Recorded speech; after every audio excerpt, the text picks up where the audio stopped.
ঠিক আছে এখন আপনি আমাকে বলেন কি করবেন বলেন হুকুম দিচ্ছেন বলেন মানে আপনাকে সে হুমকি দিবে কেন? তুমি তো আমাকে জোর করে সিলাম সিলাম কথা বলছেন কেন আপনি মারামারি আপনি পুলিশের লোক মারতে সমস্যা হ্যাঁ এটা হচ্ছে ঠিক আছে আমল না ঠিক আছে ঠিক আছে আমল না হাসনাকে বলেছে আমরা মিনিস্টার আমরা কথা খাইছি আমাদের ইউনিভার্সিটি প্রবলেম ছিল আমি যে এখন কোন 500 পাবো না আসবো দেখতেছেন বলেন কোন দিব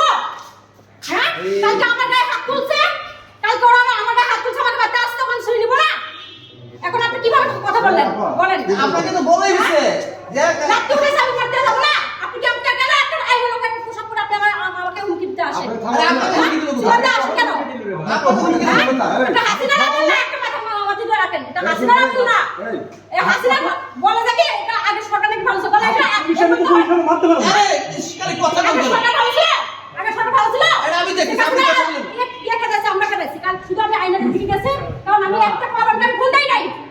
আমার ইউনিভার্সিটি পড়া থেকে একটা করে ফোন দেই যে একটা ফোন 500 টাকা আসবো ঠিক আছে যদি আমি ফোন দেই 500 টাকা কালকে থেকে আমি যদি ফোন দিতাম 500 টাকা আসতো কিন্তু আমি দিতাম দেই না আমি আইনের দিকে কেন গেছি যখন উনি বলছে আমাকে মাইনে বের করবে আমি আমার প্রত্যেকটা পাবনের কাছে আমি বলছি কারণ আসে আমি বলছি না আমার প্রয়োজন নেই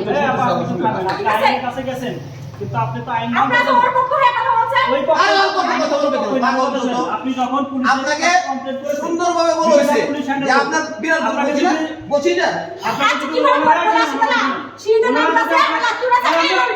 ঠিক আছে নাকি আরে আপনি থামেন আপনি কথা শুনতে চান না আপনি কথাই শুনতে চান এই মহিলা কেউ কোনো কিছু বলে আপনি কেন কথা শুনতে আরে আমাদের সাথে করতে দেন তাই আপনি